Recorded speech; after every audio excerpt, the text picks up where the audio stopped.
가스통 바슐라르라고 하는 사람이 있습니다. 그는 20세기 프랑스 현대사상에서 독보적인 존재로 평가되는 시인이자 철학자입니다. 그가 평생 몰입한 분야는 물질적 상상력입니다. 불의 정신 분석, 촛불의 미학, 공기와 꿈, 이 모두가 그의 책 제목입니다. 당연히 물에 대한 저서도 있습니다. 물의 꿈에 관한 것인데 깊은 물, 잠자는 물, 죽은 물, 난폭한 물, 사랑스러운 물, 인생에서 우리가 만날 수 있는 모든 물을 주옥 같은 글의 향연으로 완성합니다. 그 한 대목을 제가 읽어드리겠습니다.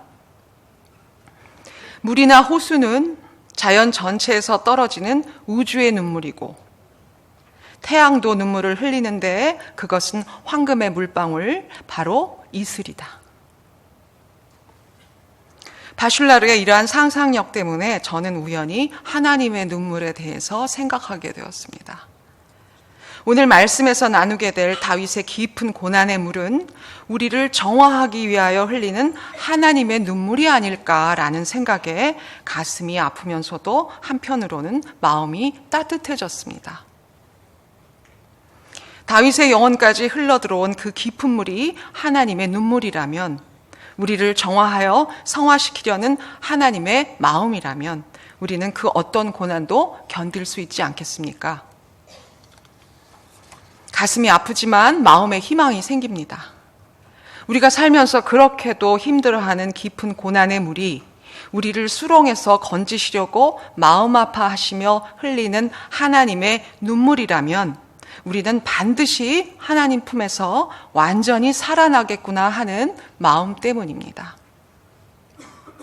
우리는 평생 내 자신의 아픔, 절망, 슬픔에 대해서 몰입해왔습니다. 이제 그 오래된 자기 연민에서 벗어나 하나님의 슬픔, 하나님의 눈물에 대해서 깊이 묵상할 때가 되었습니다. 예수님은 우리를 살리기 위해서 십자가에서 피를 다 쏟으시고 옆구리에서 피와 물이 흘러나왔다고 하였습니다. 그것은 성소에서 흘러나오는 생명의 물입니다. 요한계시록 22장 1절에서 2절 그리고 에스겔서 47장 9절에는 성소에서 흘러나오는 생명의 물에 대해 자세히 언급되어 있습니다. 그가 수정같이 맑은 생명수의 강을 내게 보이니 하나님과 어린 양의 보좌로부터 나와서 만국을 치료하기 위하여 있더라. 이 물이 흘러들어가므로 바닷물이 되살아나겠고 이 강이 흐르는 각처의 모든 것이 살아날 것이다. 우리가 살면서 만나는 고통의 깊은 물은 하나님의 적극적인 개입으로 성령의 물로 바뀌어서 우리를 살리고 세상을 살리는 주님의 수정같이 맑은 생명수입니다. 어떤 아이가 다른 아이들과 함께 숨바꼭질 놀이를 하고 있었습니다. 그 아이는 빠르게 몸을 숨기고 친구가 자기를 찾을 때까지 오랫동안 그 자리에 숨어 있었습니다. 그런데 아무리 기다려도 친구가 오지를 않습니다. 한참 만에 그 아이는 밖으로 나와서 친구가 자기를 찾는 대신 집으로 가버린 것을 알게 되었습니다. 결국 그 아이는 아무것도 모르고 헛되이 숨어 있었던 것입니다. 집으로 돌아온 아이는 서재에 있는 할아버지에게 달려가 울면서 친구를 비난했습니다. 이야기를 다 듣고 나서 할아버지는 눈물을 흘리며 이렇게 말했습니다. 하나님께서도 내가 숨어 있는데 아무도 나를 찾지 않는구나 하고 말씀하신단다. 하나님은 우리로 하여금 당신을 찾게 하려고 견디기 어려운 고난을 주실 수 있습니다. 모든 재산을 탕진하고 고작 쥐업 열매 때문에 집으로 돌아온 탕자였지만 너무도 반가워 버선발로 뛰어나가 안아주는 하나님이십니다. 아담이 금단의 열매를 따먹은 것보다 하나님으로부터 숨은 것이 더 하나님의 마음을 아프게 했다는 것을 알아야 합니다.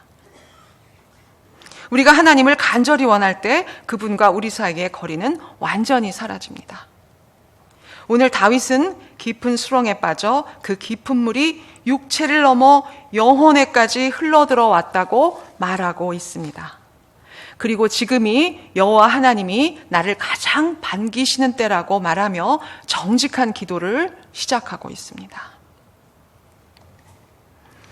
하나님께서 우리에게 큰 복을 주시고자 하실 때는 먼저 우리에게 깊은 수렁에 빠지게 하는 시련을 한 번, 두 번, 세 번, 그 이상도 허락하실 수 있습니다.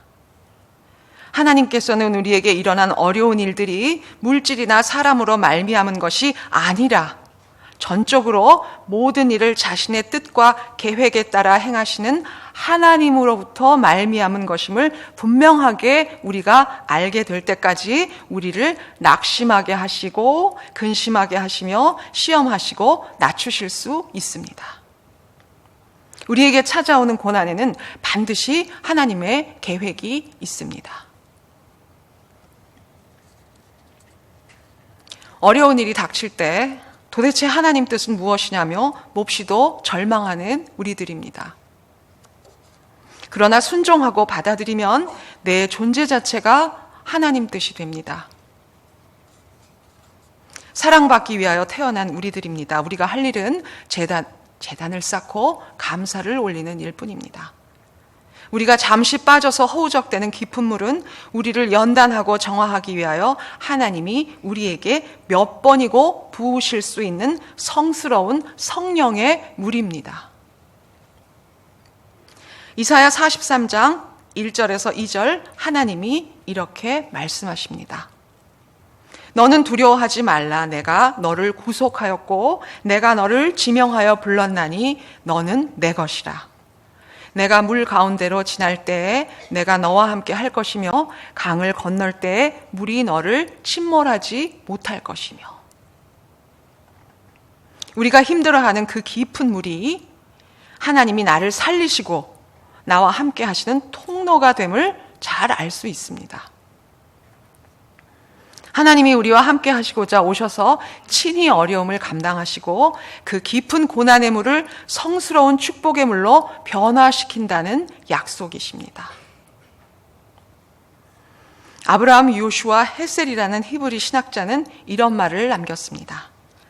최후적이며 생명력이 넘치고 다른 무엇과도 비교할 수 없는 하나님의 말뚝을 찾는 것으로 생의 목표를 삼는 사람은 때로 하나님의 영이 그의 눈꺼풀에 앉아 계신 듯한 느낌을 받는다.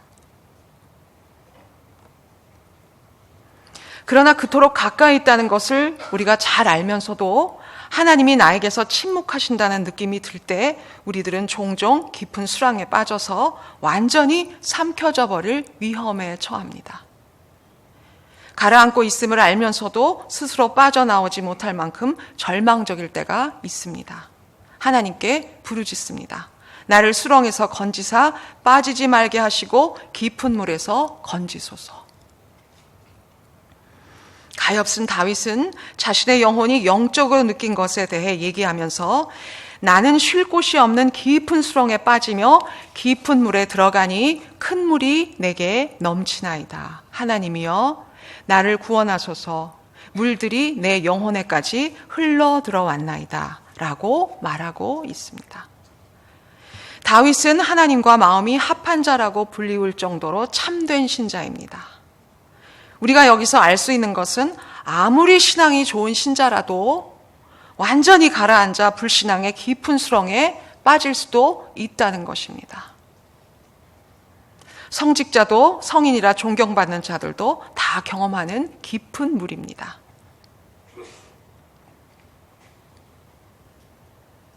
내가 정말 하나님을 사랑하고 있을까?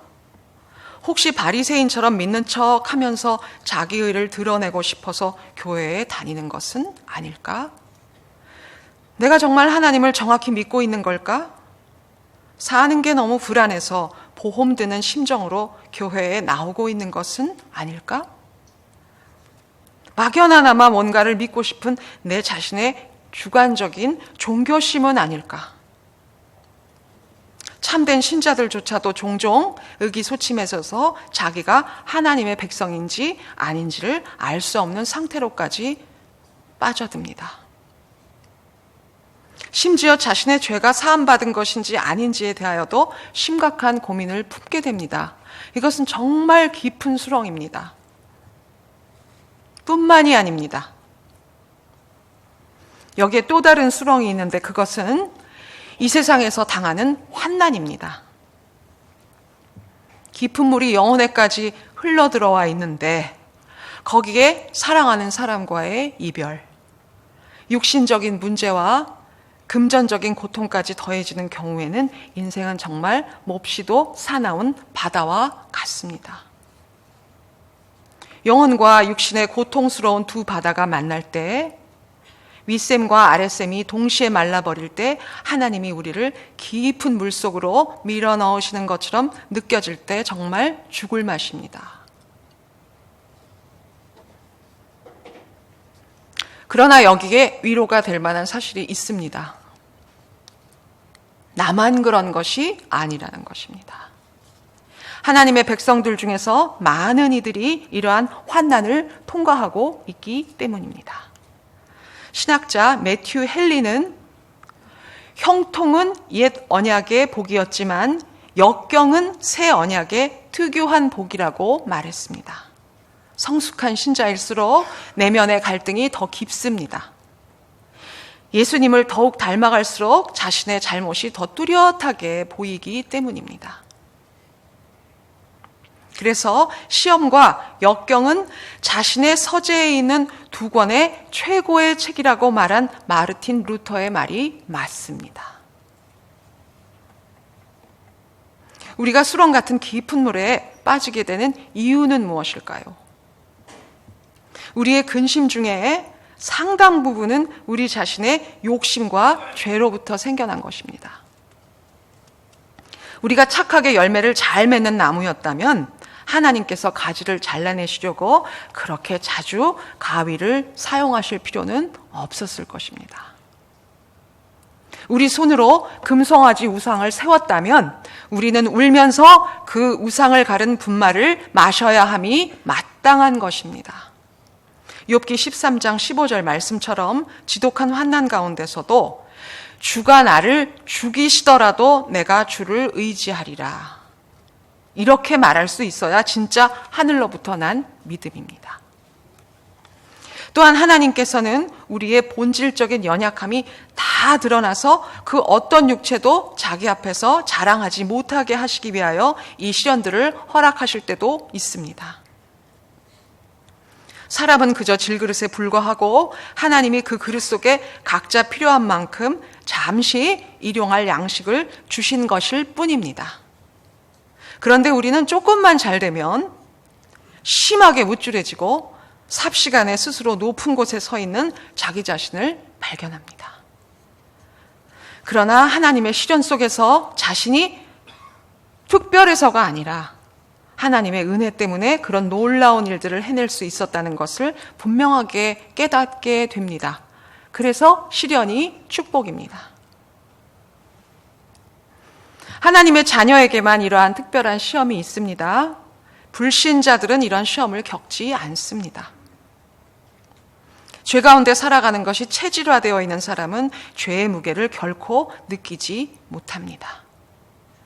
하나님의 택함을 받은 자들은 온갖 어려움들이 그들을 둘러싸고 있어도 하나님께 도움을 청하여 부르짖으면 모든 것이 절망적으로 보이는 그때 하늘에 계신 우리 아버지가 달려오십니다.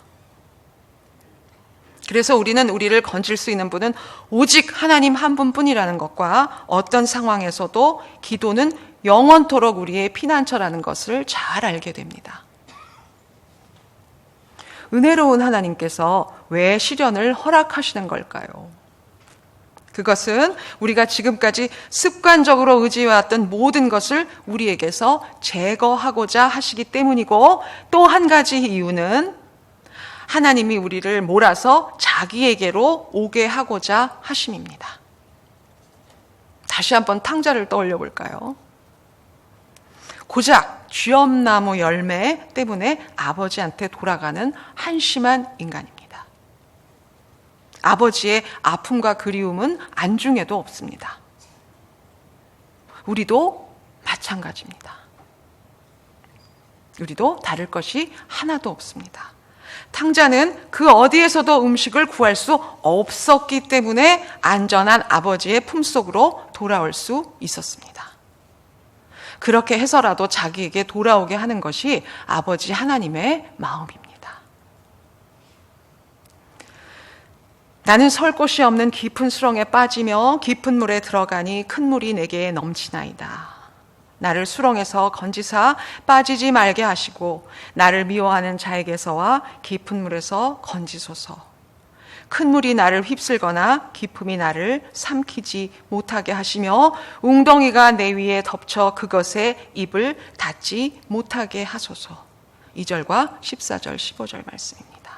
다윗은 정말 절망적인 바닥 상태에서 처절한 기도를 올리고 있는 것입니다.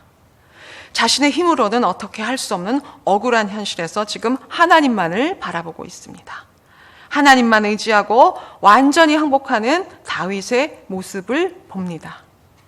죽을 만큼 힘든 상황이 되었을 때 기도는 가장 정직하고 절박해진다는 것을 오늘 본문이 말해줍니다.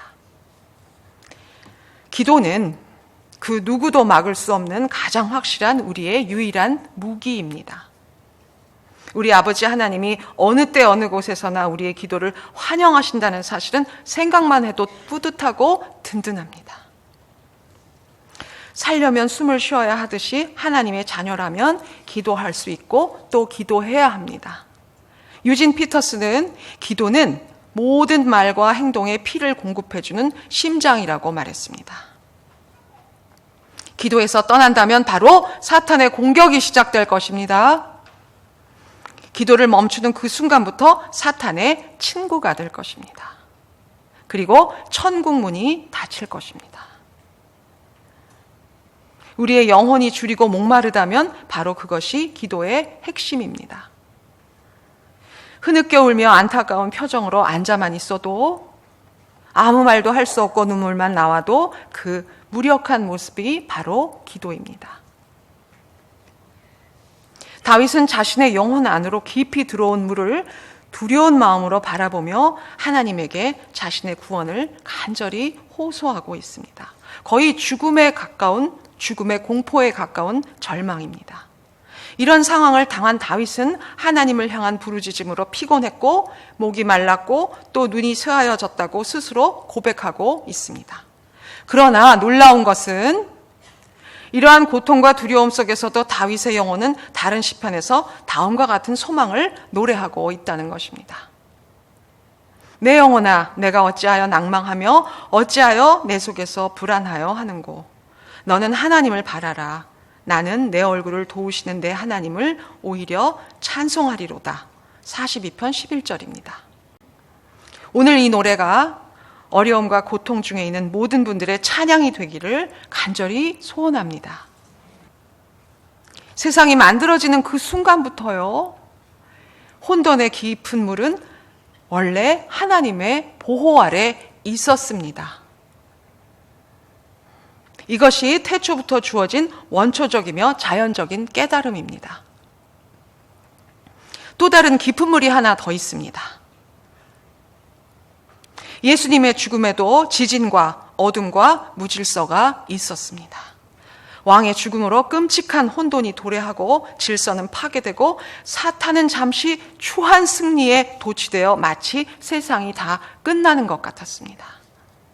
휘몰아치고 솟아오르는 그 죽음의 깊은 물을 예수님이 홀로 감당하실 때 하나님은 그 극심한 혼돈 가운데 임재하여 그 깊은 물을 우리를 구원하는 성만찬의 자리로 변화시키셨습니다. 믿음의 기도는 정확하게 혼돈과 고통 가운데서 일어납니다. 고난의 깊은 물이 솟아오를 때 우리는 두려운 무력감 속에서 꼼짝할 수가 없습니다. 그러나 시편의 믿음의 기도는 극심한 고통을 하나님의 힘과 철저하게 연관시킵니다. 사실 고통은 하나님의 힘보다 훨씬 더 현실적으로 크게 느껴집니다. 그러나 하나님은 혼돈 가운데로 들어오시고 하나님의 방법으로 그 고통과 혼돈을 축복의 상황으로 재구성하십니다. 성경은 전체가 이러한 하나님의 놀라운 이야기들로 넘쳐납니다. 다윗은 1절과 2절, 13절, 14절에서 또 이렇게 기도합니다. 하나님이여 나를 구원하소서. 큰 물이 내게 넘치나이다. 하나님이여 많은 인자와 구원의 진리로 나를 깊은 물에서 건지소서. 깊은 물로 가득한 혼돈은 끝이 있다고 다윗은 확언합니다. 우리는 혼돈이 그 극에 달해 가장 최악의 파괴적인 일을 저지르고 마침내 성공하지 못한 채 소멸하는 것을 지켜봅니다. 이 믿음의 기도는 혼돈과 고통을 인정하지만 하나님의 더 큰 힘에 굴복합니다. 그래서 최고 위협의 순간에 예수님은 굴복하지 않으시고 다 이루었다고 복음적 승리를 선포하십니다. 하나님이 깊은 물 가운데로 오시고 있음을 온전히 믿었기 때문입니다. 하나님의 얼굴을 간절히 구한다는 것은 그 몸부림 자체가 하나님을 사랑한다는 증거입니다. 그래서 하나님도 깊은 절망 속에서 만들어진 우리의 하소연을 시편이라는 성경으로 허락해 주셨습니다. 기도하는 그 과정 속에서 우리는 이미 하나님과 완전한 사랑의 관계 속으로 들어가고 있다는 것을 믿으셔야 합니다.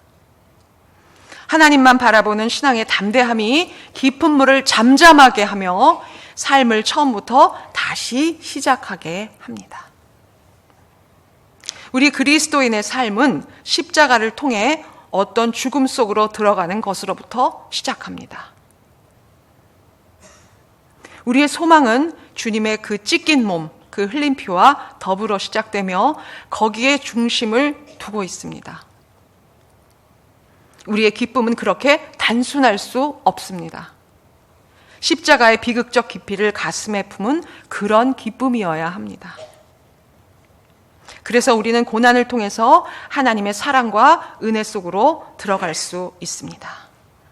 우리는 새롭게 되어 다시 태어나기 위해서 깊은 혼돈의 물속에 잠기는 것입니다. 우리에게 뭔가 어려움이 생길 때마다 그것은 오직 새롭게 은혜를 공급받을 기회가 생긴 것뿐입니다. 우리에게 뭔가 새로운 죄가 드러날 때마다 그것은 오직 예수의 피로 씻음을 받을 기회가 생긴 것뿐입니다. 우리에게 새로운 어려움이 생겼다면 그것은 오직 하나님으로부터 새로운 도우심을 받을 기회가 생긴 것뿐입니다. 하나님의 그 엄청난 섭리 안에서 우리가 꼭 알아야 할 것은 나의 지금 처해 있는 현실이 항상 하나님이 허락하신 최고의 상태임을 알고 기쁨과 감사를 올려야 한다는 사실입니다. 가장 불안하고 혼돈스러울 때 하나님은 그 한가운데로 오시고 있음을 믿어야 합니다. 제자들이 성난 파도 속에서 다 죽어갈 때 예수님은 깊은 밤의 어둠을 뚫고 파도가 일렁이는 물 위를 걸어 급히 제자들에게로 오셨습니다. 죽음 같았던 그 밤의 무서운 폭풍 후 그 깊은 물은 예수님이 속히 제자들에게 올 수 있는 가장 빠른 길이 되었습니다. 우리를 절대로 홀로 버려두시지 않습니다. 하나님만 믿고 기다리고 사랑하면 나의 존재 자체가 하나님의 뜻이 된다는 것을 마음속 깊이 간직하시기를 간절히 바랍니다. 기도하겠습니다.